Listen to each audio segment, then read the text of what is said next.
Welcome to Money Matters. My name is Nev. Only on onedealaway.com/live is where we broadcast every single day at 7 a.m. Except today, for whatever reason, well, it didn't happen, but you know what? We're doing the show nonetheless. And so my apologies to everybody who missed the show early this morning, but life happens sometimes, and there's nothing we can do but roll with the punches. And today we have an excellent episode for you to uncover all kinds of things when it comes to money. We're going to be talking about the GDP in the United States and what's going on with the stimulus. We're going to be talking about the banking inside China and how they're being affected. We're going to be talking about bankruptcies and all kinds of other things that are coming our way, including why is Kodak, Eastman Kodak, performing so incredibly well? What is behind this company, and should you hodl or should you sell? That is the question that many people have, and that is what we're going to cover today. So as you can see, we have a full episode, and let's do this.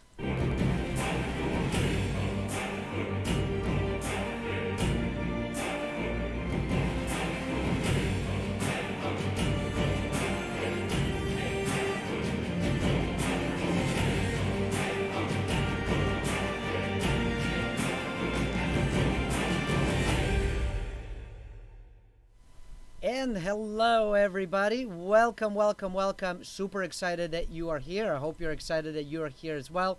Thank you very much for showing up and watching the show. I want to welcome everybody watching this live. And I also want to give a special shout out and welcome to everybody who is subscribed to Money Matters channel on YouTube. And if you're not, make sure you hit that subscribe button so that you get notified. Of course, the bell as well for notification purposes. And then if you like the show, by the end of it, hit the like button so that way you're helping me help many more people out there.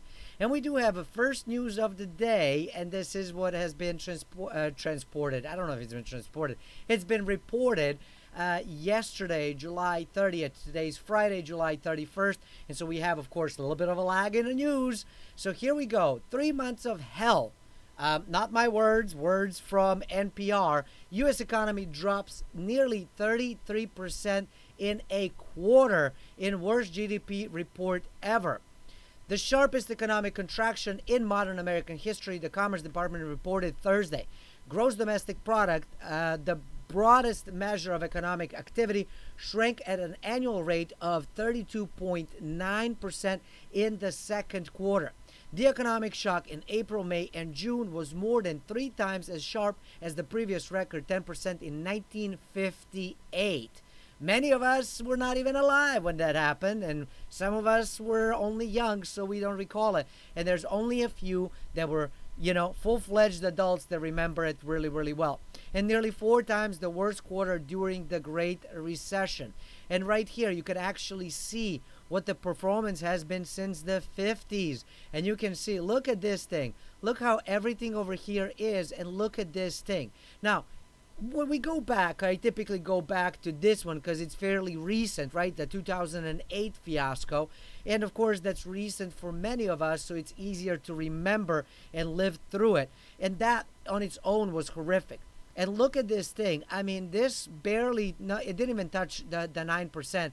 This is almost 33% in just one quarter. This is absolutely insane-o. Another 1.43 million people filed for state unemployment last week. The overall economy in the second quarter was 9.5% smaller during the same period of time a year ago.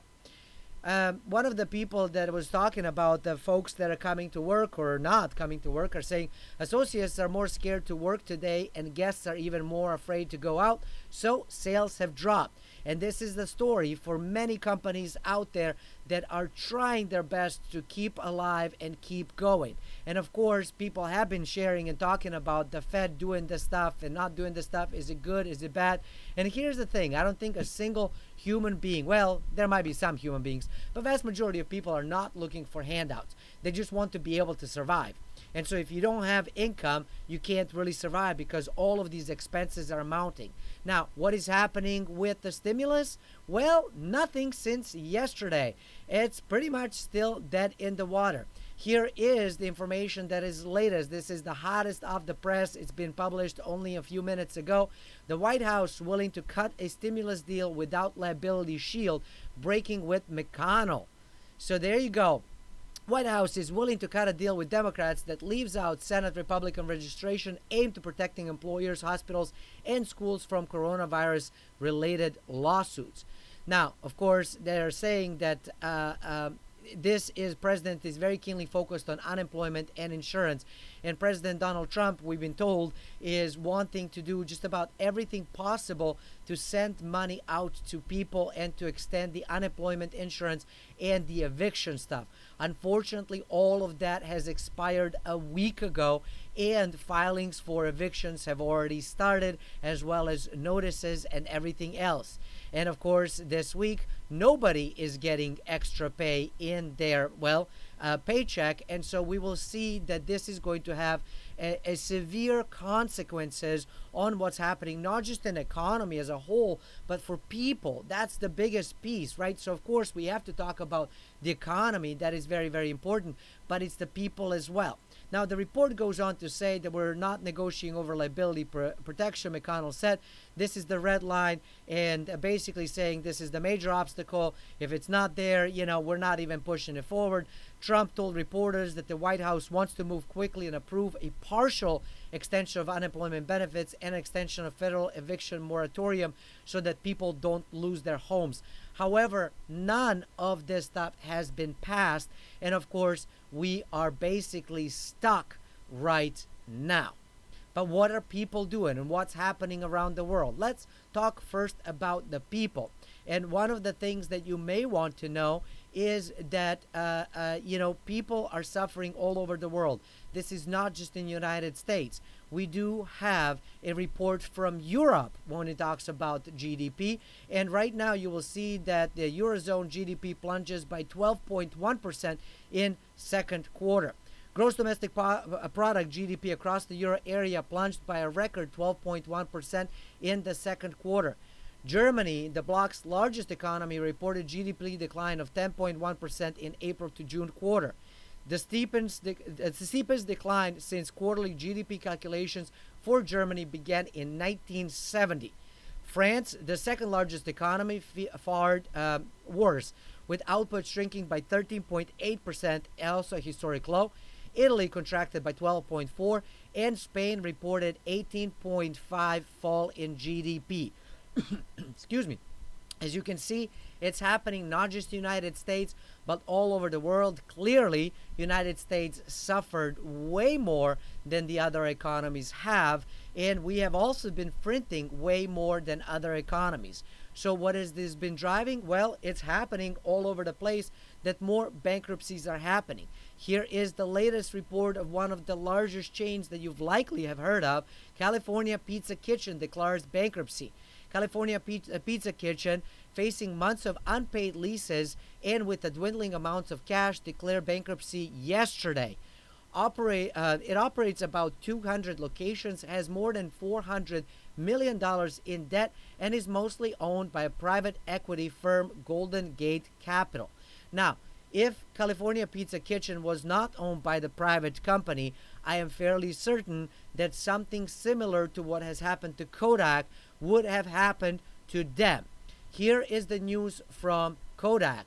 Kodak shares rise almost 1,500% on COVID drug loan deal. This is nuts, y'all. And here we go. We have a chart right over here to what has happened. So you will see Monday, Kodak was basically flat at $2.22, up and down slightly. Then on Tuesday, it went up to $10.96, only to come down by the end of the day to $8.06.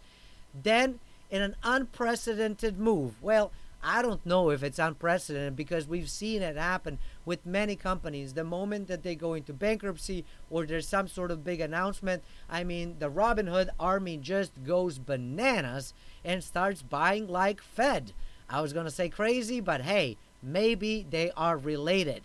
So there we go. We went from $8.06 up to $47.25, came back down, hit another high that was slightly lower, $45.98, and then we have been sliding ever since. And right now, Kodak is, it looks like, at $22. Now, what has actually caused all of this stuff? Well, I too was curious, so here we go. We have news on that. Kodak stock rise so fast it tripped 20 circuit breakers in a single day. This all happened on Wednesday. The enormous rally in Kodak shares has no end in sight. Well, I don't know about that. There's an end. We saw it today. After the Trump administration announced the company will be transformed into pharmaceutical producer under the Defense Production Act. The company shares have skyrocketed on the news following a more than 200% jump in Tuesday trading. The rally continued on Wednesday and the shares ended up 318%. Excuse me. The soaring performance wasn't without hiccups. The New York Stock Exchange halted trading in the shares 20 times throughout Wednesday's trading session as the stock soared, climbing more than 650% at its highest. Now, this is absolutely insane. This is what we used to call cryptocurrency kind of moves, but crypto hasn't been performing this way.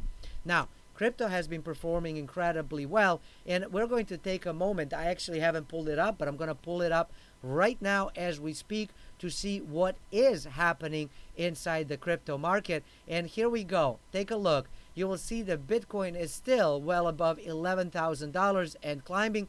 Ethereum, the second largest crypto, it's going up to $344. As you can see, most of them are in the green, and we're seeing folks definitely jumping on the crypto train, or as I like to call the blockchain train.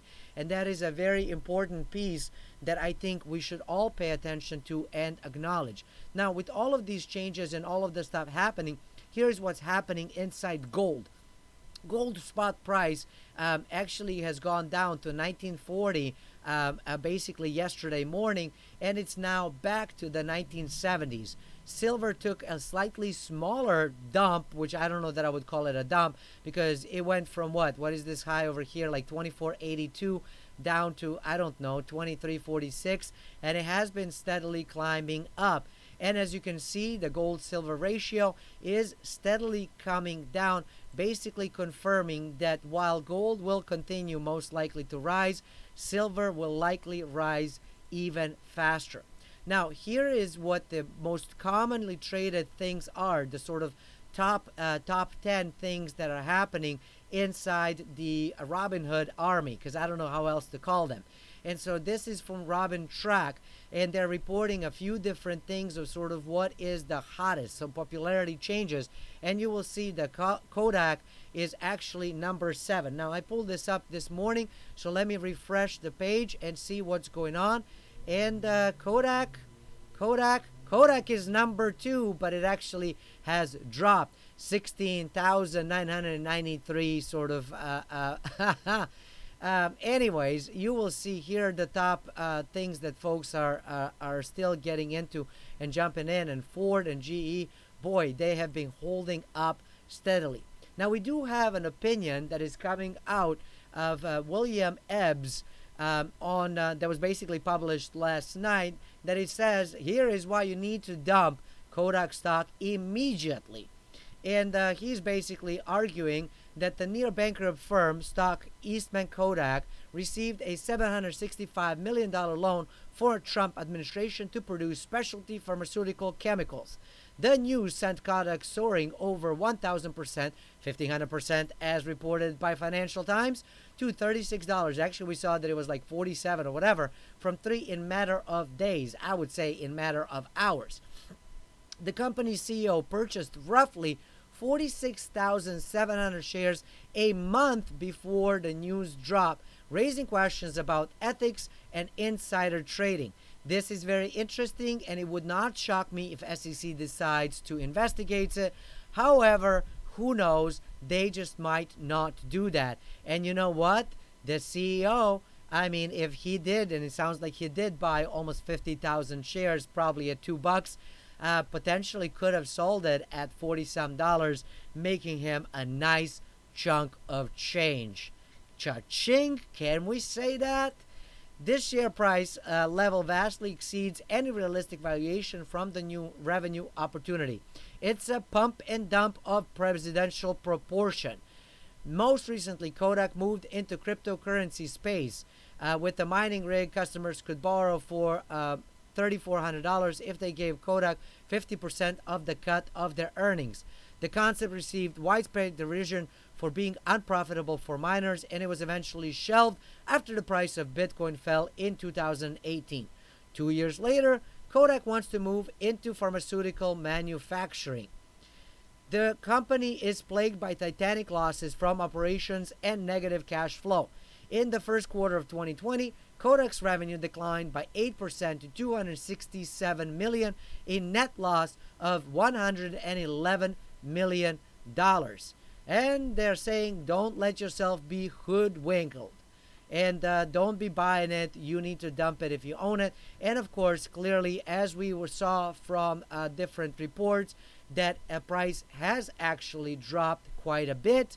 And we're also seeing that popularity on Robinhood has also dropped quite severely. So if you're thinking of jumping into Kodak, well, you've missed the boat.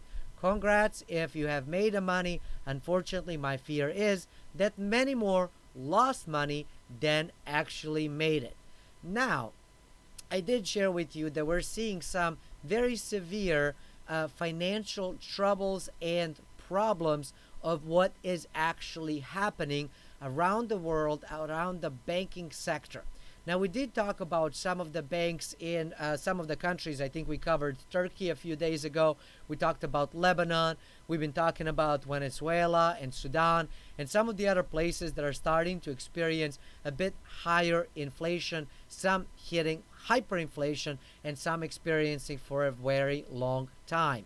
And now I actually want to share with you news that are coming to China. Spate of bank run forces China regulators and police to act.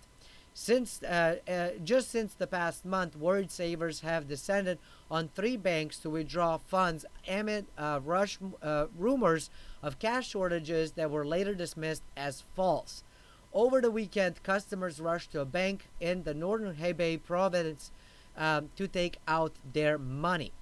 The run in Hebei came after authorities kicked off a pilot program to limit large transactions in the province. And we're going to talk about some of those in a moment. The lenders are facing a surge of bad debt as the economy sputters and its lowest pace in 4 decades. Does this sound familiar? Because we're talking about China here, but there's a lot of parallels, a lot of rhymes that I think that folks from Europe, Australia, United States, Canada, and all over the world are likely experiencing, hearing, and seeing. And so when we see something that is very similar bubbling in one place, it is very possible and highly likely that it will start to bubble up in other places. So we're seeing that happening all over the globe. We're seeing even in the United States, lenders are facing a surge in bad debt. Yeah, we have all of these CLOs, CMOs, CBOs, CCOs, all kinds of COs, EIOs that are facing all kinds of problems.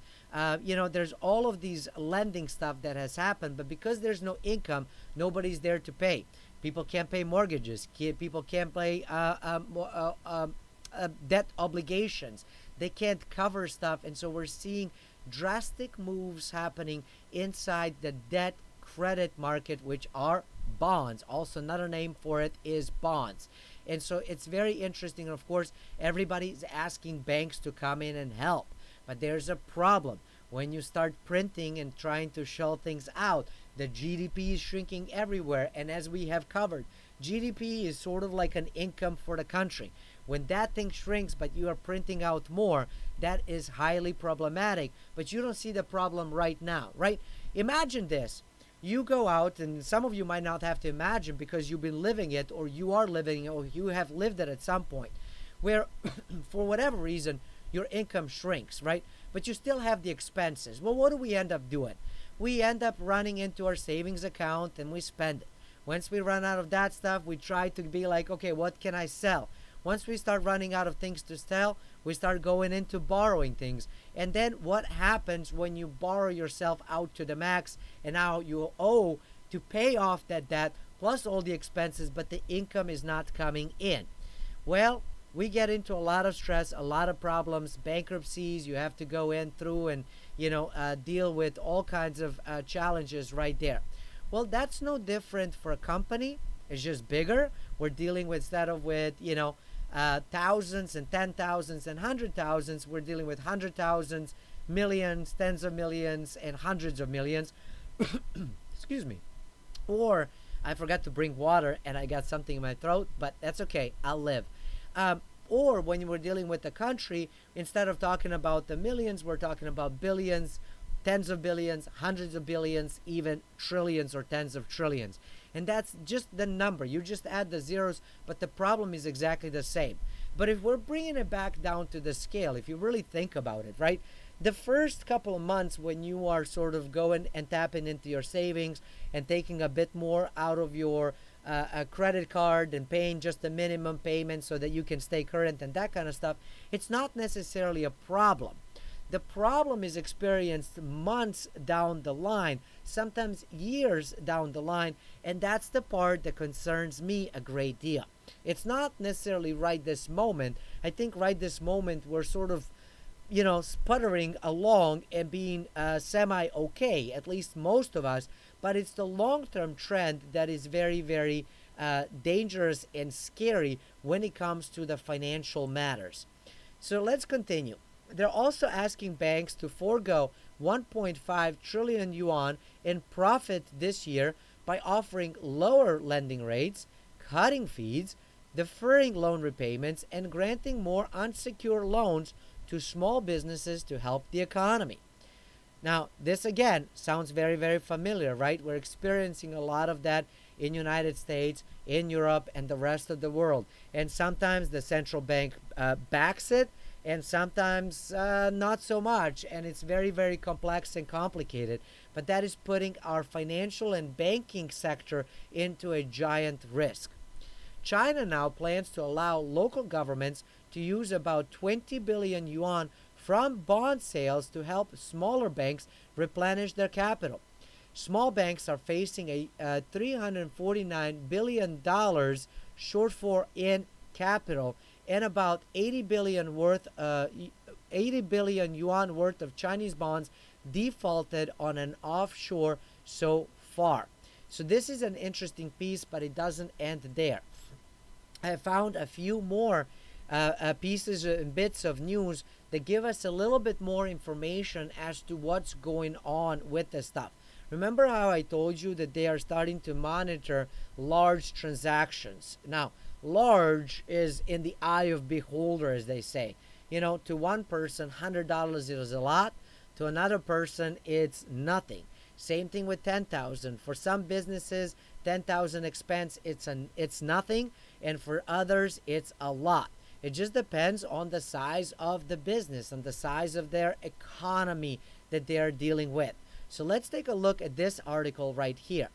The People's Bank of China this month kicked off a pilot plan in Hebei province, remember we just mentioned it, that would require a retail and business clients to pre-report any large withdrawals on deposits.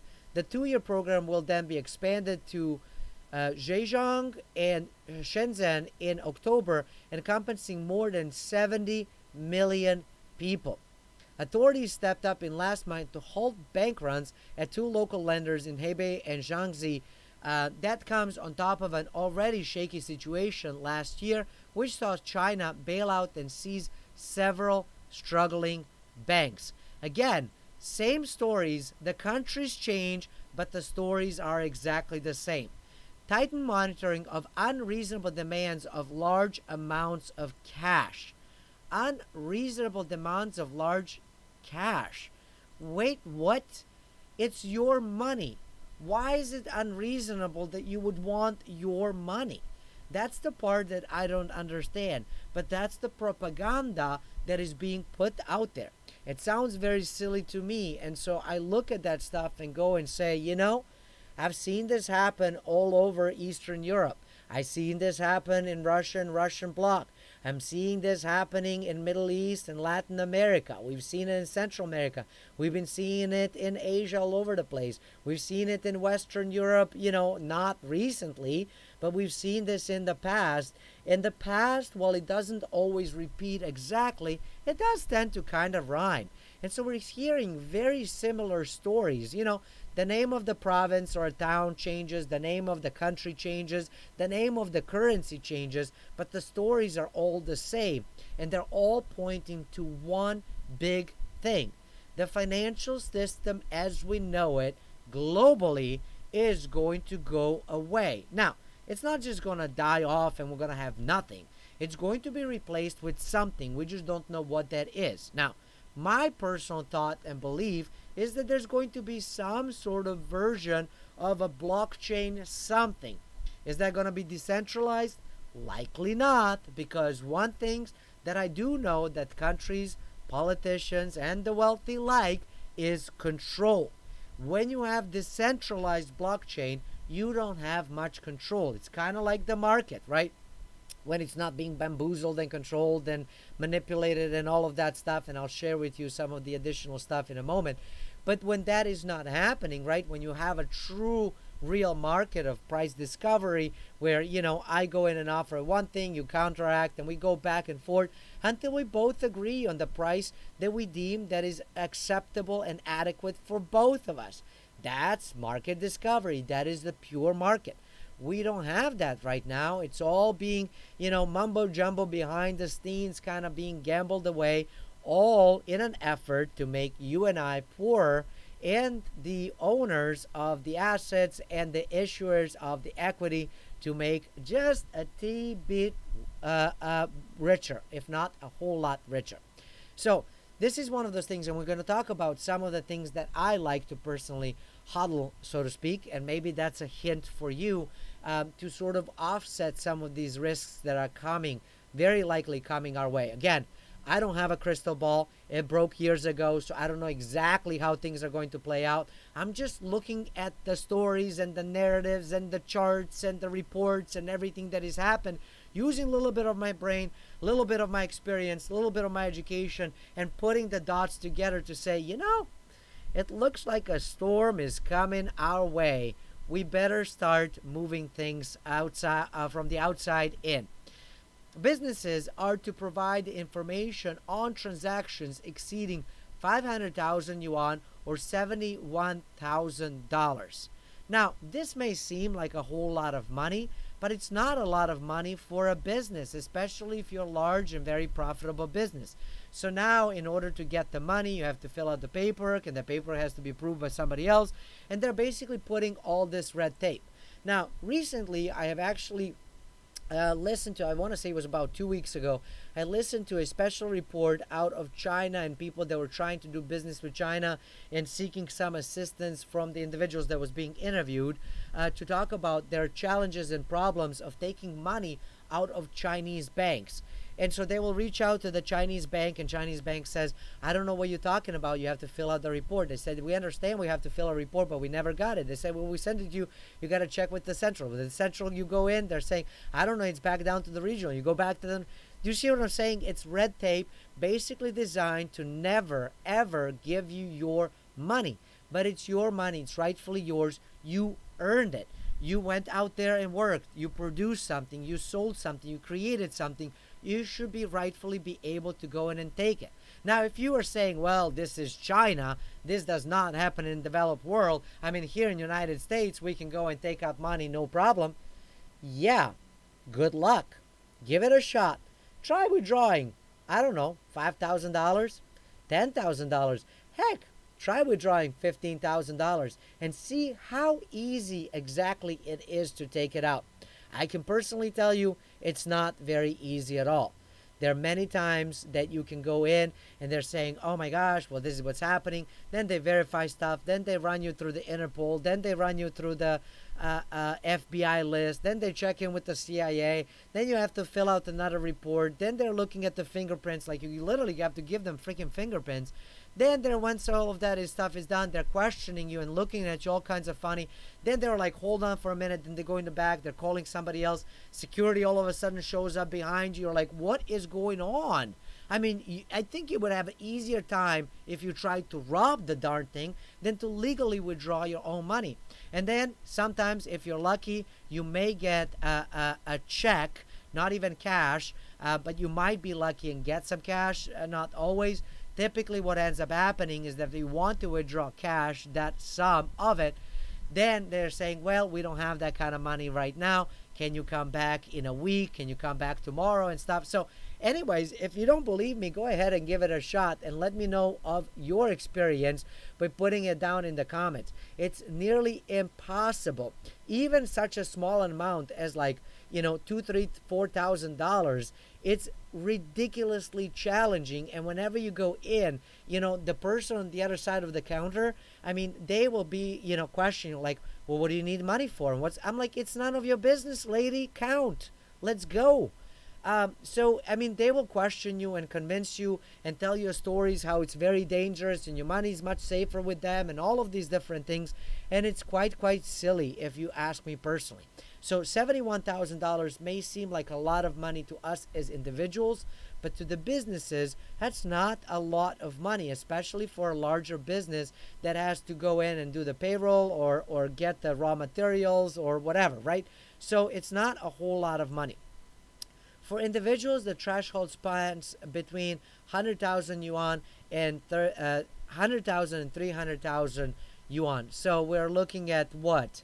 A fifth of this, so like $15,000-ish or so. So slightly more than in U.S. So say what you want about the China, but U.S. still has a slightly stricter limits when it comes to withdrawing. And eventually you'll get your money, maybe, hopefully, right now at least, yes. But it's going to be quite problematic and troublesome for you. The authorities are seeking to shore up their $41 trillion banking system, which could suffer a $8 trillion yuan increase in bad debt this year. At the same time, regulators are asking banks to forego profits and provide cheap loans, as we have just talked about. And so right now, the banks are getting squeezed. Now remember, not that long ago, and I think I actually talk about it relatively often, that, eventually I think we're going to see all banks disappear and we're going to be getting money directly from central banks. I think this is what's happening right now in China.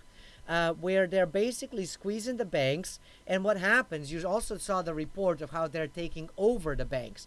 So what happens is they're basically, prohibiting all kinds of different things, not sending you money, asking you to comply with all of this stuff. Then the bank fails. Then the government or the central bank, in this case of China, but I can see it around the world, steps in, takes over. Now, in the meantime, what are they doing? They're doing this stuff over here operationally. In the meantime, they're also developing their centralized ledger or blockchain to roll out their own crypto. Once they roll out their own crypto with the payment system and everything that works and enroll everybody in it, and they have de facto taken over vast majority of the banks, they simply eliminate the bank, eliminate the middleman, so to speak, and directly work with the consumers. That is what I think the future is. Now, you may say that I am crazy for thinking that stuff, and that is okay, but that is exactly where I see this stuff happening. The final report that we have out of China and Chinese banks has to do with the trying to cool down the gold rush. As you know, and you have seen, the gold and silver has started to climb up. The giants, well, technically speaking, they're giants inside the crypto market, but crypto market is not very giant. And like I said, before the end of the show, I will share with you something very cool and important that I think is going to draw a very big picture as to how small all of this is and how big of a potential it all has. So you want to make sure that you stay tuned in. And let me know so far of what you're thinking about China and the governments and the banks and the crypto and that kind of stuff that we talked about. Let me know in the chat and let me know in the comment section on the YouTube. And hey, if you're watching this on YouTube, now would be a great time to hit that like button and help me out, help spread this news, and let's give a fair warning to everybody. So there you go. Simple clicking of the like button and you have helped numerous other people without doing much of anything. So I thank you, and I'm sure that they thank you as well. So here we go. China banks regulators move to cool the gold rush. Now we've seen the gold prices started to climb up, and they have been steadily going up since March. The crypto, we've seen stuff over in decentralized finance, and then, Bitcoin and Ethereum have been sort of snoozing for about month and a half, maybe 2 months. I don't know. I lost my count, y'all. But now we're seeing movement and momentum over there as well. We broke over 10,000 and have been now steadily flirting between 10,000 something and 11,000 something in Bitcoin, and staying well above 300 in Ethereum, which is very, very, very exciting. So Chinese regulators are basically saying, hey, there is a problem between US and China, and we're all seeing it, and everybody's worried. And what happens when we all worried? Well, we go in and we buy gold. Gold is known to perform incredibly well in certain economic times. When there's a lot of uncertainty, when there's a high potential for inflation or hyperinflation, where there's a high probability of a potential hot war, which, it's not unheard of, as I have mentioned here on the show before, that we go from, Cold War into hot war. So that's not out of question, and it's a very scary proposition if you ask me personally.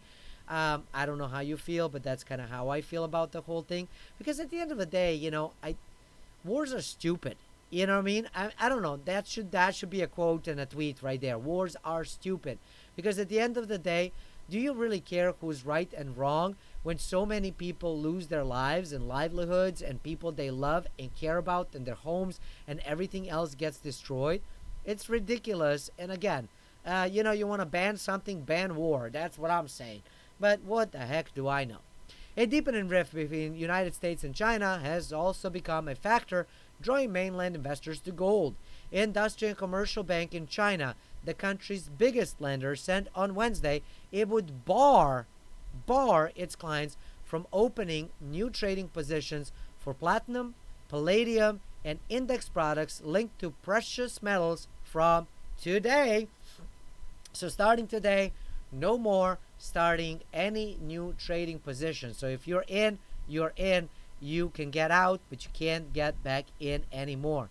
Now this is basically saying that the rector, this is an interesting piece. This is the part, when I talk about the propaganda and how they give you stuff and position it in such a way and twist it so that it sounds good to you, and you have to be a complete moron to believe it. I mean, either that or you have been watching way too much of their programming, and now you have been completely brainwashed and it all makes sense. Listen to this. That directive, according to the lender's customer service department, was in response to violent price volatility and the need to control risks. No, it's actually in response to people going out, getting out of cash, and wanting to get into something that potentially could protect them a bit better. Now, could gold go down a little bit? Of course it could. Could it go up? Of course it could. I think we're all adults, and I think it's time for the governments to stop playing around and treating everybody like children. If I want to go in and trade in a risky asset, that should be my right, and at the same time, it's my own obligation. If I lose it, well, I lose it, then it's on me. But if I win, then it's also on me. Right now, we're seeing this, and this is not just in China, y'all. This is, again, all over the world. I've seen it in Europe, in Eastern Europe, Western Europe. We see it in China. We see it in Middle East. We see it in Latin America. We see it here in the United States. We see it in Canada. We see it all over the globe. This is not just China piece, where there are certain things that certain people can do and certain people can't.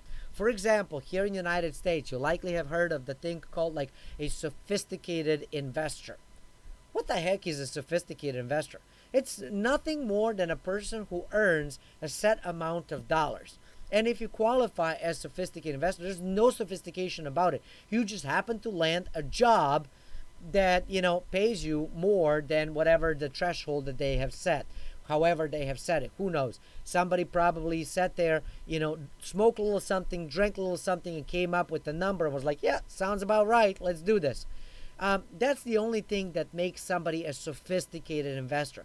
But if you're a sophisticated investor, you can get into all kinds of additional investments that the not sophisticated investor can't get into. And typically these investments are some of the safest investors out there and some of the best ways to actually make a ton of money. And of course, you still have to do your own due diligence, but they're saying you can't do it to protect you. Well, I am not five, right? So I think, we're saying, well, you can't let minors do that stuff because their brains are not fully developed. Okay, cool. I can live with that piece. What I can't live with is that you would tell an adult who is 40, 50, 60, 70, 80 years of age, well, you can't buy certain things because that's too risky for you. How about I decide what's risky for me? Would that be okay? This is the reason why I absolutely love cryptocurrencies and blockchain and decentralized finance, because at the end of the day, there's nobody that goes out there and controls it. If I make money, it's on me. If I lose money, it's on me. I want to lend money, cool. I want to borrow money, cool.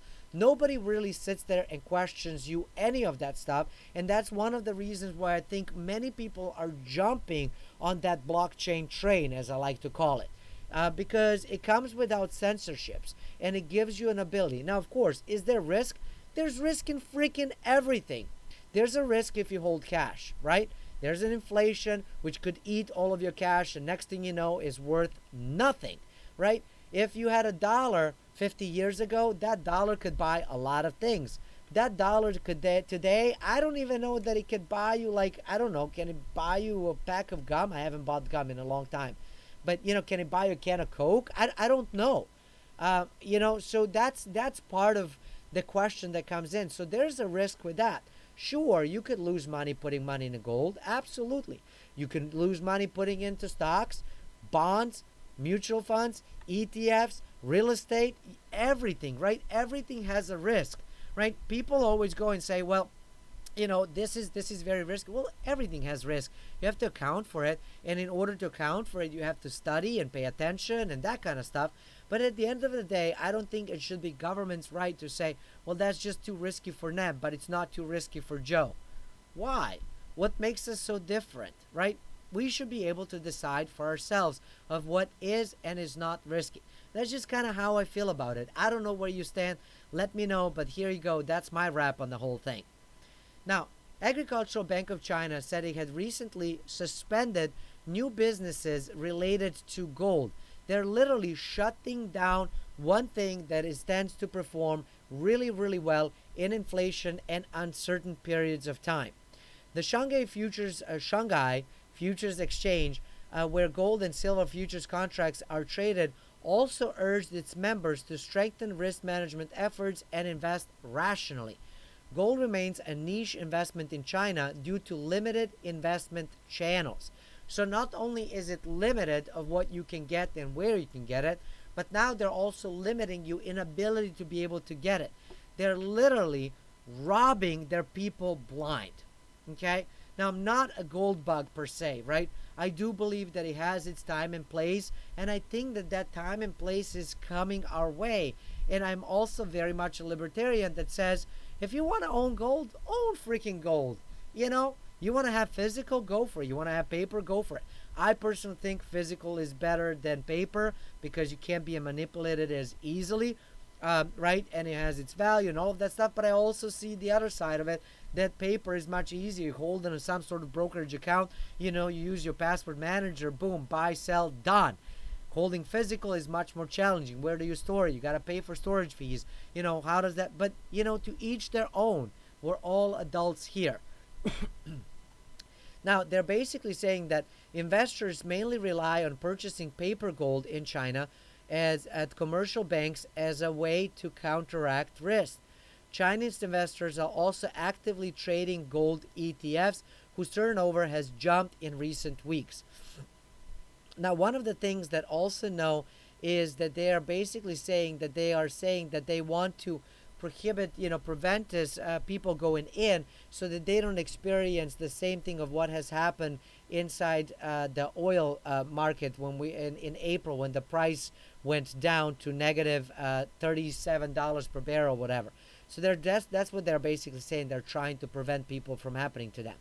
Now, they said that any further gains in gold may spur more speculations, agreed, despite regulatory attempts to dampen it down. Of course, the only thing that this is going to do is open up the black market. Now, one of the things to understand, let me see if I can make this bigger over here. Hold on just a second. Is to be able to understand how big a certain market is. And one of the things that has been very cool is this website right here. Now, it shows visually of how big a certain market is. And the little dot, as you will see, I've tried to make it bigger, but no matter what I do, it doesn't shift it at all. It's kind of like moves it, but not really. As you can see, I keep trying to make it bigger, but I am failing miserably. Ooh, nope, still fail. Never mind. I tried, y'all. I tried. Okay, so as you will see, that each square is basically worth $100 billion.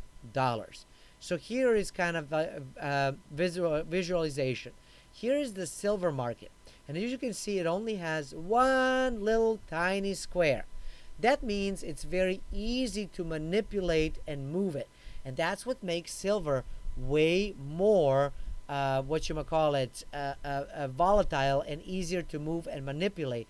And then you add to that a large number of silver can be controlled by one simple tiny contract with, like, I don't know, a few bucks or whatever, can be controlled and moved. And so once you understand that, you can understand how they can manipulate some of these spot prices that we're seeing. Now, here is what we're seeing with the cryptocurrency. And as you can see, that there is a Bitcoin right over here. And then you have the other 5,000 something currencies. So you will see Bitcoin is definitely the largest. That's why I said the behemoth. But even that, cryptocurrency is absolutely nothing. Now, it's much larger than silver, but it's still absolutely nothing when you take into consideration both. Now, right over here, silver. The value of all above ground silver stock is 43.9 billion US dollars, and that's using a spot price of $17.20. Clearly, that is no longer the case because we just saw that the price is about $24, right? Then we have cryptocurrency. The total value of the cryptocurrency is 244 billion, and Bitcoin accounts for 2/3 of that amount, right? Which we see over here. Then we have military spending, and you can see, look how much larger military spending is versus silver or crypto whatsoever. If these two puppies were just to grow to the size of military spending, nothing more, they would absolutely go ballistic. Because look at this. This thing has what? 3 little squares. This has 1, 2, 3, 4, 5, 6, 7, 8, 9, 10, 11, 12, 13, 14, 15, 16, 17 and a half. That's 5x. What would be a 5x of Bitcoin today? Let's call that it's 11,000. You do the math. Let me know. And now when you say you're crazy for being bullish on crypto, I'm going, am I? Am I? Now, same thing with silver. What if silver was to go 15x, y'all? Or actually 17, because we just counted that it's 17 little squares, right? 17 times $24. Simply put it into your little calculator and you come up with the brand new price of every ounce of silver. This is what I'm talking about if the market cap. So this is what we're talking about here, the market cap of the whole thing. Now, here is the size of U.S. budget and deficit for 2020. And of course, I don't know when this is as of April 2020. So it doesn't have May, June, July. So it's missing a large chunk of stuff. So I think this is going to grow for sure, for sure. Uh, and so this is kind of where we are. Then we have coins and banknotes. Here's US, here's Europe, here is other. I believe this is China and this is Japan, right?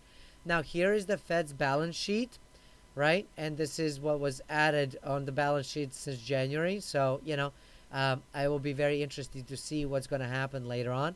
Here is the number of billionaires, and here is gold. Here is gold of what's happening over here. As you can see, look, this, I mean, super tiny, right? So when we talk about crypto and silver, look how tiny they are comparison to the gold market, which is still ridiculously tiny when we look at it at a Fortune 500.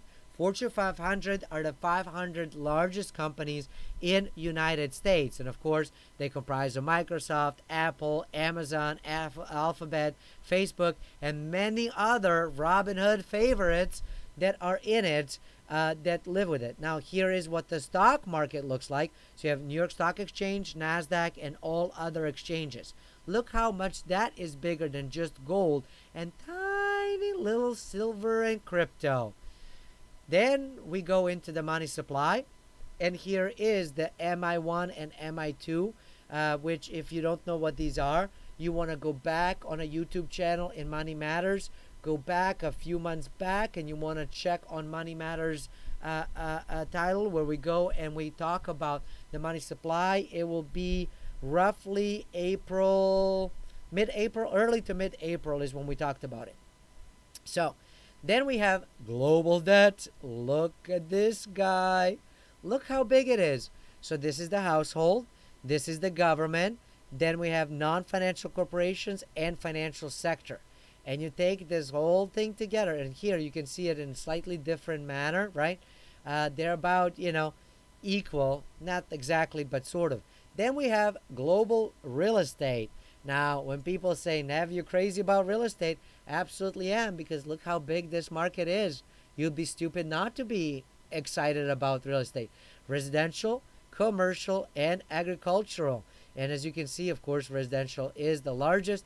And I think out of all of them, aside from agriculture, it's going to be best performing. Commercial, not so much, at least not in the near future. I think agriculture is going to be very, very important in the upcoming years and decades. But agricultural is not easy. It is very labor intensive and very challenging because it's not just the land, it's what has to happen on that land that is the challenging piece. Okay? And then we have global wealth. And look how big that is. And then we go into the largest market in the world, the derivatives. I am still scrolling. And there you go. You come to the end. Now, do you see a part of a challenge and a problem with this whole thing? And do you understand when I'm talking about the reason and the desire that you want to play within the silver, and be careful because it could easily be manipulated, of course, and inside the crypto, again, be careful because it can be manipulated because it's not that large. A couple of large whales, as they call it in the crypto, they jump out, the price dump, right? They jump in, the price skyrockets. So you got to be careful with all of that stuff. Make sure you account for the risk. Don't bet the farm on all of that whole thing. But when I look at it over here, and I look at, this giant thing, where it is, look at this thing. Keep going and going and going on the derivatives. And I look at the whole real estate stuff. And then I look at the tiny little gold thing and a tiny crypto and just a dot of silver. I'm going and saying, well, if these things were to grow just a little bit to catch up with the rest of it, the market cap goes ballistic. And I honestly, truly believe that silver, I can't highlight it, I was trying to highlight it, silver and crypto and gold are well poised to take over a large chunk of stock market, especially as we start hitting this major problems within the economy, within funding, with all of that stuff. And finally, folks wake up and start dumping stocks like crazy. That puppy starts going down. That money that is printed has to go somewhere. And I think it's going to go towards these asset classes as well as this guy right over here. Of course, you want to be careful with the real estate as well. It's all localized, as I always keep saying, and you don't want to get into the price war when you're on the buy side, but you definitely want it when you're on the sell side. The more buyers they have, and you let them compete with the price and just take the one that makes the most sense for you. And of course, I'm actually going to be doing a very special episode where I'm going to be sharing with you some recent finds within real estate that I think are going to knock your socks off.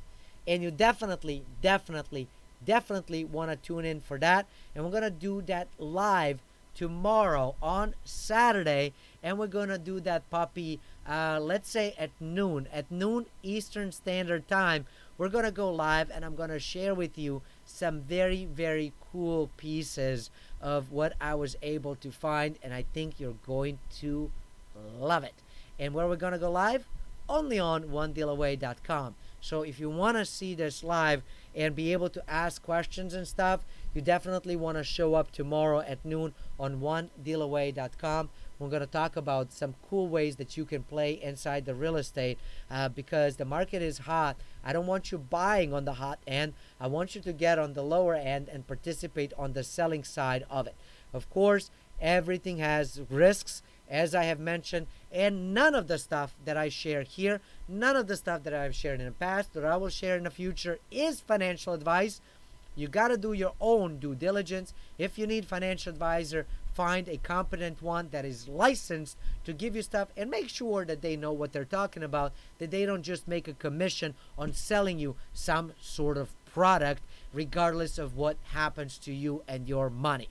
Okay? But don't take my word for financial advice because it's not. It is just meant to give you more information, spark up the little thing, light it up a little bit, and give you new perspectives and new ways to think about money.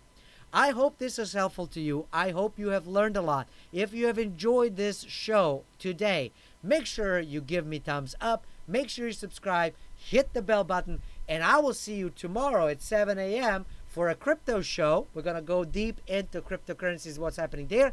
And then at noon, we're going to do a very special episode where I'm going to teach you some very, very, very cool things about real estate and how to profit right now.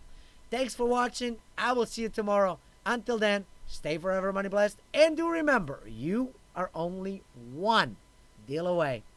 Bye.